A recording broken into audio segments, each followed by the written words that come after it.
Hola, soy Gabriela Picún, maestra efectiva de la Escuela 361 de tiempo completo, formadora de lenguaje de Paepo.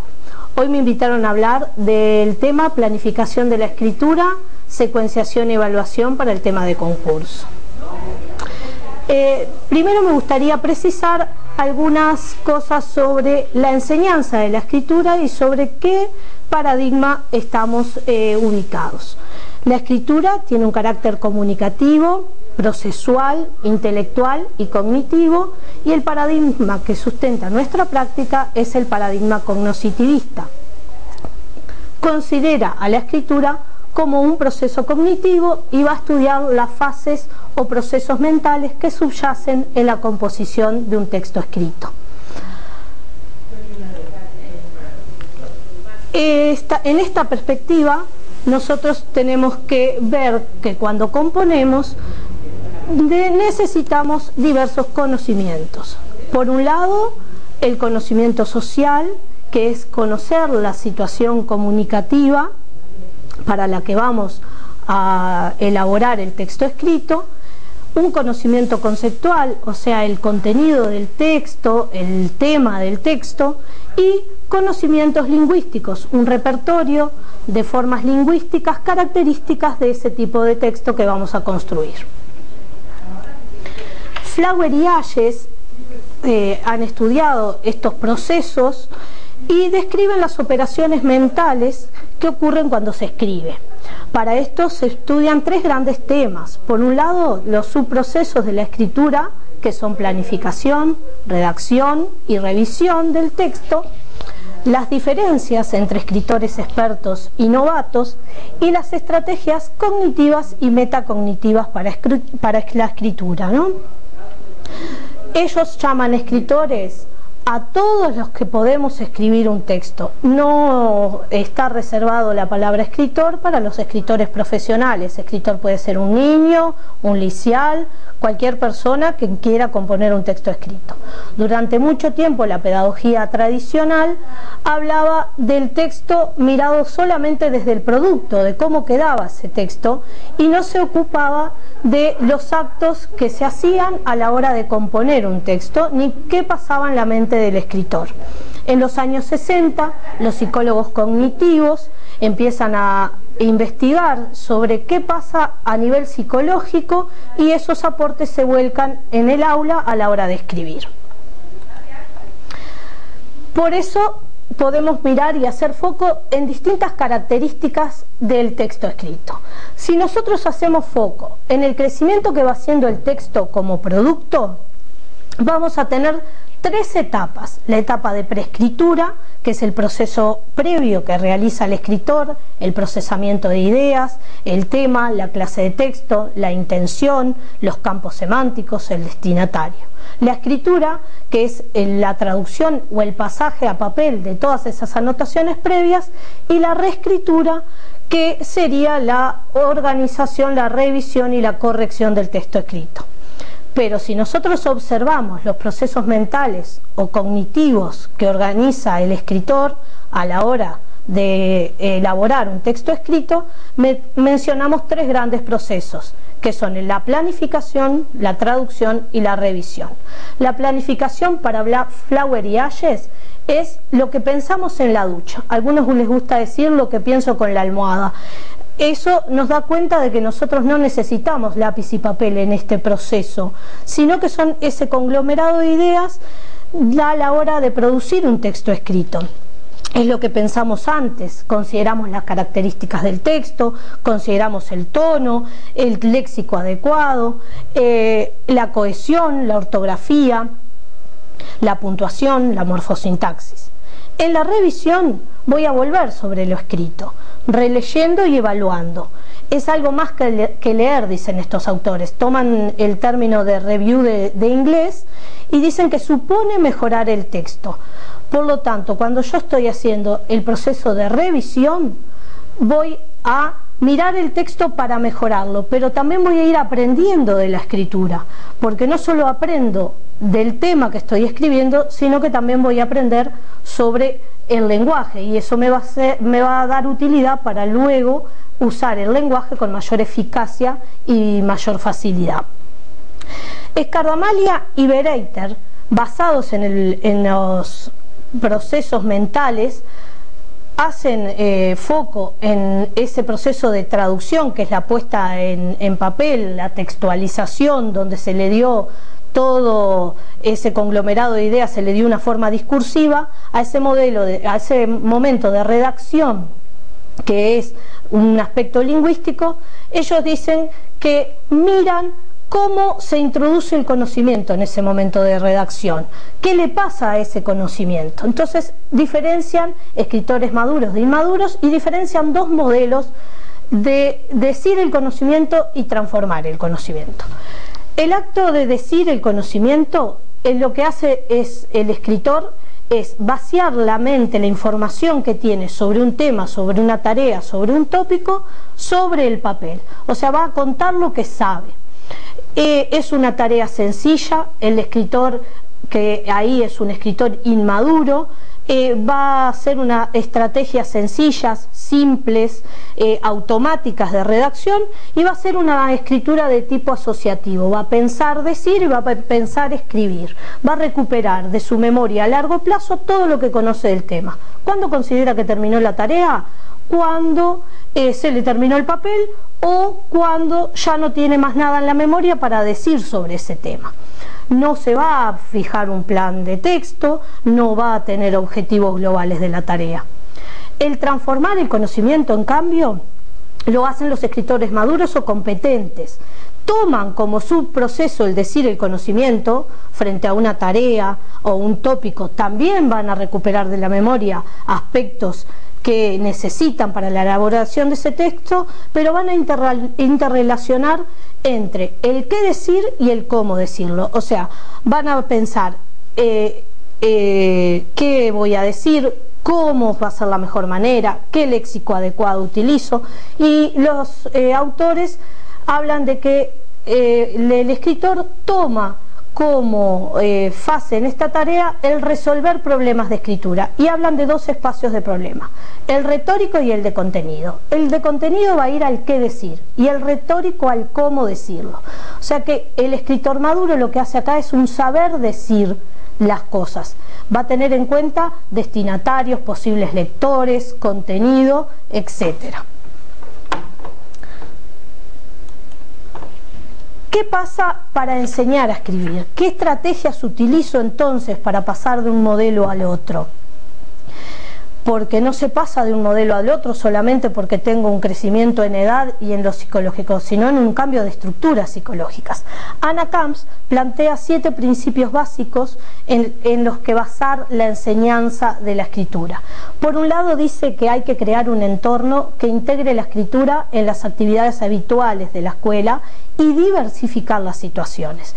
¿Qué quiere decir esto? Que la lengua escrita se use como instrumento de reflexión y de comunicación, ¿no? Entonces dice, bueno, yo tengo que tener un aprendizaje y un desarrollo de los géneros discursivos. ¿A qué se le llama géneros discursivos? Esto es tomado de Bakhtin, y se le llama géneros discursivos a tantos como praxis humanas haya. Por lo tanto, podemos tener el literario, el periodístico, el religioso. Por otro lado, también trabajo en la escuela con los tipos de textos, que trabaja Adams, que están consignados en el programa, que son el explicativo, el dialógico, el narrativo, el descriptivo y el argumentativo. Trabajo también con la lengua literaria como ámbito cultural, y también con lo que tiene que ver con la comunicación personal, la comunicación intraescolar e interescolar. El segundo principio sería establecer un doble objetivo de las actividades de enseñanza de la escritura: un objetivo discursivo y un objetivo específico del aprendizaje. Esto está referido con el objetivo discursivo a la función del texto que se escribe, y los otros son referidos al contenido de los aprendizajes previstos. Entonces, por ejemplo, si un niño quiere escribir un artículo de opinión, va a tener que saber del tema que va a debatir, va a tener que saber cuestiones referidas al destinatario, pero también va a tener que aprender cómo se argumenta, cómo se contraargumenta, cómo se elabora una tesis, cómo y qué función cumplen las preguntas retóricas. El tercer principio es plantear tareas de escritura progresivamente complejas que permitan a los alumnos avanzar en el dominio de los géneros textuales formales. O sea, se aprenden nuevos usos verbales. Y esto tiene que ver con esto de trabajar con toda la tipología textual. Tenemos un texto que trabajar, ese es el objeto de estudio de nuestra clase, y lo vamos a hacer en secuencias cíclicas, con objetivos y contenidos de una dificultad creciente. Y tenemos que saber que se trabaja con todos los tipos de textos desde inicial a sexto año, con una graduación en profundidad de los contenidos. El cuarto principio es tener en cuenta que escribir es un proceso y hay que verbalizar ese proceso, hay que hacer consciente a los alumnos de ese proceso, ¿no? Saber para qué escribo, para quién se escribe, es una escritura en colaboración, es revisar la escritura, en qué contexto de comunicación me estoy moviendo, tener en cuenta los elementos de la situación de enunciación. Y tengo que ser consciente de los alumnos, porque acá va a estar la reflexión y la metarreflexión. Voy a usar el lenguaje para hablar del lenguaje. El quinto principio es hablar para escribir. Esto no tiene que ver con partir de la oralidad para la escritura y que si yo hablo bien voy a escribir bien, sino que tiene que ver con el comentar sobre los textos. Es dar a leer el texto a otro, es buscar opiniones, es conversar con los compañeros y con el docente, es hablar de ese texto para revisarlo. Entonces es un aprendizaje que se hace colaborativo. Los compañeros y el docente me van a ayudar a controlar y a revisar ese texto. El sexto principio sería leer para escribir y escribir para leer, escribir como diálogo entre textos. Bakhtin plantea que todo texto, todo enunciado parte de otros anteriores y que también anticipa los que vendrán, o sea, anticipa los enunciados que puede elaborar el lector. Esto es, por ejemplo, si yo tengo que escribir sobre la crítica de una novela o sobre la recensión de una novela, yo tengo antes que leer la novela, conocer otras opiniones, ver la obra si voy a hacer una crítica teatral. Entonces necesito dialogar con los textos, con textos propios y textos ajenos, y tiene que ver también con la intertextualidad. El séptimo principio que plantea Anna Camps es guiar al alumno, un proceso de evaluación formativa. Esto habla de la intervención que tenemos como docentes, como mediadores y como guía de los alumnos. Habla de un proceso de evaluación formativa porque se da en el momento de elaboración de los textos, ¿no? Tenemos que elegir un objetivo claro y contenidos claros de aprendizaje. Durante el proceso, durante la elaboración del texto, yo voy a hacer intervenciones, no tengo que esperar al final cuando el texto ya está acabado. Eso tenía que ver con la pedagogía tradicional, que miraba el producto del texto. Acá yo estoy mirando el proceso. Si conozco más sobre el proceso que van haciendo mis alumnos, entonces voy a poder intervenir de manera adecuada. Por lo tanto, hay que propiciar instancias de coevaluación, cocorrección, la corrección entre pares, la autocorrección, la corrección en el pizarrón, en el papelógrafo, en la XO, en escribir en varios soportes, ¿no? Y la corrección tiene que ser en manera simultánea a la elaboración del texto, no puede ser una corrección diferida en el tiempo, tiene que ser en tiempo real. De nada me sirve guardar el texto o corregirlo fuera del alcance de los niños y después entregarle las correcciones realizadas, o hacer las correcciones tiempo después. Esas correcciones tienen que servir para que el niño aprenda sobre la escritura. Entonces, tenemos que planificar a través de secuencias didácticas o proyectos. Reflexionar sobre el uso del lenguaje. Acá apuntamos a esa reflexión metalingüística. Y la escritura tiene que tener un carácter flexible, recursivo e interactivo. Pero no nos alcanza solamente con las instancias de escritura formales, esto tiene que quedar claro. Para esto tomamos algunas ideas de Sergio Frugoni y de Maite Alvarado, que hablan de que escribir, si bien tiene una importancia social y cultural, la escritura necesita un espacio propio. Y entonces ellos plantean, bueno, ¿qué se escribe en la escuela? ¿Cuáles son los lectores de los textos escolares? ¿Cuánta parte hay en el salón de clase de escritura de textos formales, con repetición de otros textos, o cuánto hay de una escritura autónoma? ¿En cuántas veces se le da a los niños la oportunidad de escribir lo que imaginan? Hablan mucho de la escritura, de la invención del niño, ¿no? Y Maite Alvarado inclusive plantea el poder jugar con el lenguaje, jugar a través de poemas, del humor, del disparate, de hacer talleres de escritura.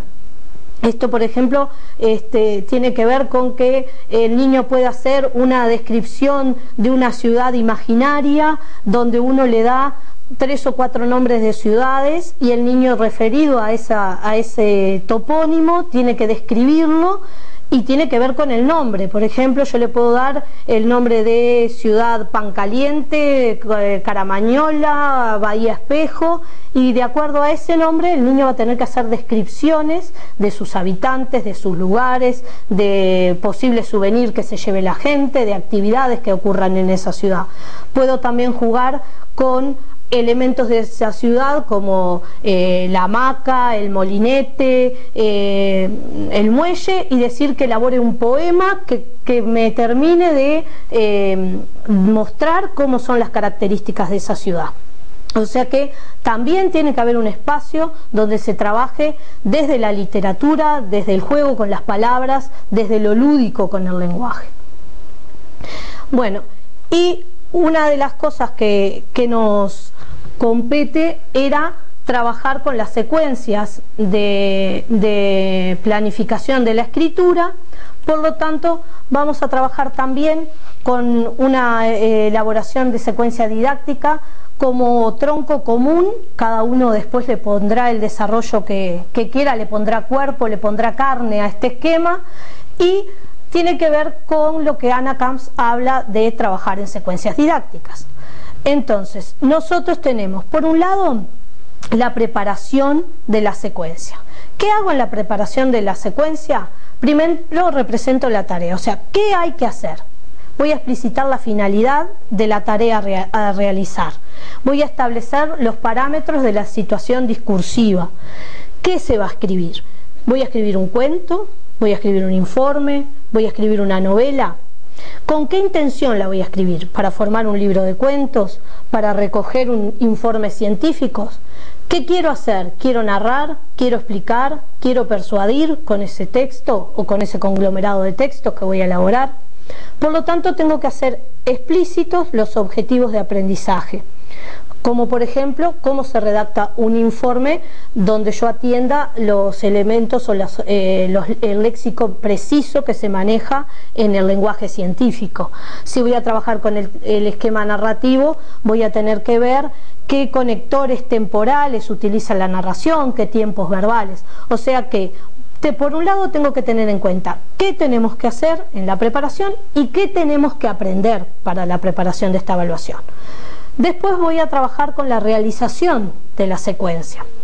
Y acá tiene que ver con 2 tipos de actividades: la escritura del texto propiamente dicha y las actividades que están orientadas a aprender las características formales del texto que elegí y las condiciones de uso de ese texto.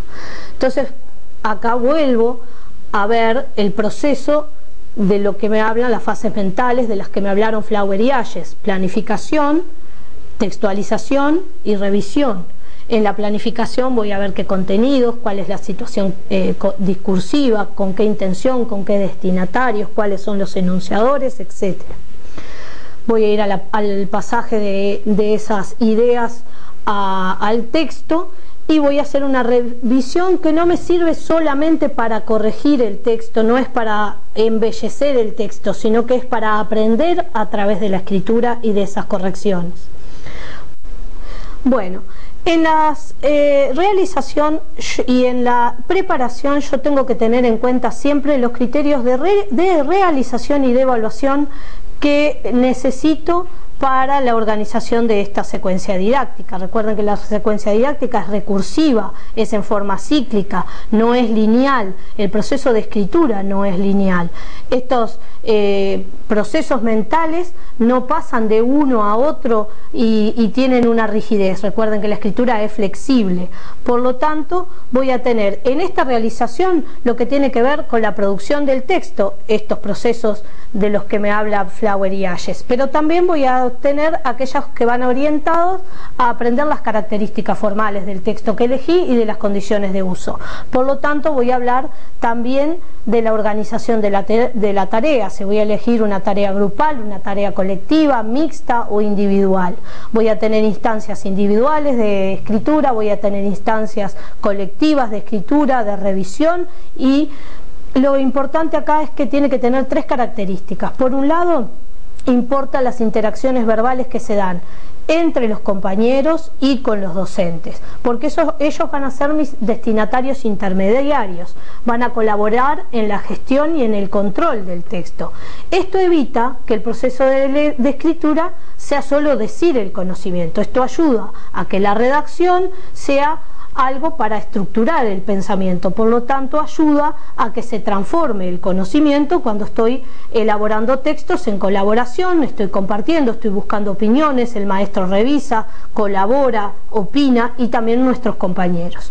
También en la elaboración del texto tengo que ir a los aspectos formales del texto que voy a trabajar, a las claves o pistas que hay en ese texto, en ese tipo de texto. Por lo tanto, tengo que recurrir a la utilización de modelos textuales. Voy a trabajar con textos modélicos. Y este análisis de los textos modélicos me va a permitir interrelacionar las macrohabilidades: hablar, escuchar, leer y escribir. También necesito objetivos de aprendizaje y sobre lo que voy a aprender, sobre lo que quiero que quede, sobre la sistematización. O sea que necesito actividades de sistematización de los contenidos a aprender. Necesito ejercitaciones puntuales para llegar a los objetivos y a los contenidos programados. Por un lado, sobre los contenidos temáticos, o sea, voy a explicitar la información que se tiene, voy a buscar nueva información, voy a organizarla a través de esquemas, de mapas conceptuales, de guiones, de pautas. Voy a hablar sobre los contenidos de enseñanza y aprendizaje, voy a hacer análisis de los textos de referencia, voy a usar ejercicios específicos que me permitan ir sistematizando y reflexionando sobre el uso del lenguaje. Y vuelvo a la evaluación, una evaluación durante el proceso, vuelvo a los criterios de realización y de evaluación que me van a permitir también controlar si la secuencia es competente a lo que estoy tratando de trabajar o de enseñar. Y la evaluación propiamente dicha, la instancia de evaluación, tenemos que pensar, por un lado, que la evaluación está inserta en el proceso de aprendizaje, es decir, que voy a ir a una evaluación formativa, por un lado de la tarea o proyecto que tengo en elaboración, y por otro lado de los aprendizajes que yo programé, los objetivos y contenidos que quiero que el alumno adquiera. O sea, por un lado lo que hemos hecho y por otro lado lo que hemos aprendido. Voy a fijarme cómo es el texto, qué características tiene, y va a ser un proceso interactivo entre docente, alumno y entre compañeros. Hay que posibilitar hablar de los textos, y esto se tiene que hacer de los textos en cursos dentro de la elaboración del texto, no una vez finalizado el texto. Entonces voy a revisar temas del texto, voy a revisar aspectos discursivos, aspectos textuales, aspectos lingüísticos y también aspectos procedimentales, cómo voy aprendiendo. Y para eso voy a utilizar diversos instrumentos para la evaluación. Voy a usar modelos para comparar, voy a usar pautas de evaluación, voy a usar guías de elaboración, voy a usar también opiniones o comentarios evaluatorios que hayan hecho los compañeros y que haya hecho el profesor, y que a la vez esto me va a ayudar a tomar conciencia de los aprendizajes y también de las dificultades que tengo a la hora de elaborar un texto. y también buscar caminos para resolverla, no solo quedarme con el diagnóstico de esas dificultades, sino que maestro junto a sus alumnos y alumno junto a alumno va a ir buscando qué forma tengo de resolver esas dificultades. Y por último, lo que tiene que ver con una evaluación final, o sea que ahí voy a evaluar la tarea terminada, voy a tomar conciencia de lo que se ha hecho hasta ese momento, voy a recuperar la metacognición, me va a permitir recuperar una tarea metacognitiva, o sea, voy a mirar los procedimientos, voy a mirar los resultados, voy a mirar los conceptos utilizados, o sea que tengo que observar los procesos que los alumnos han hecho. Eso es uno de los aportes de la teoría cognoscitiva, ¿no? Va a haber una interacción, va a ser un proceso interactivo y activo del escritor, y va a buscar la revisión con pautas de análisis, con ayuda entre los compañeros, con ayuda en el grupo, con ayuda con los docentes. El docente tiene que tener una intervención docente activa, tiene que estar en cada paso de la elaboración de ese texto. Bueno, y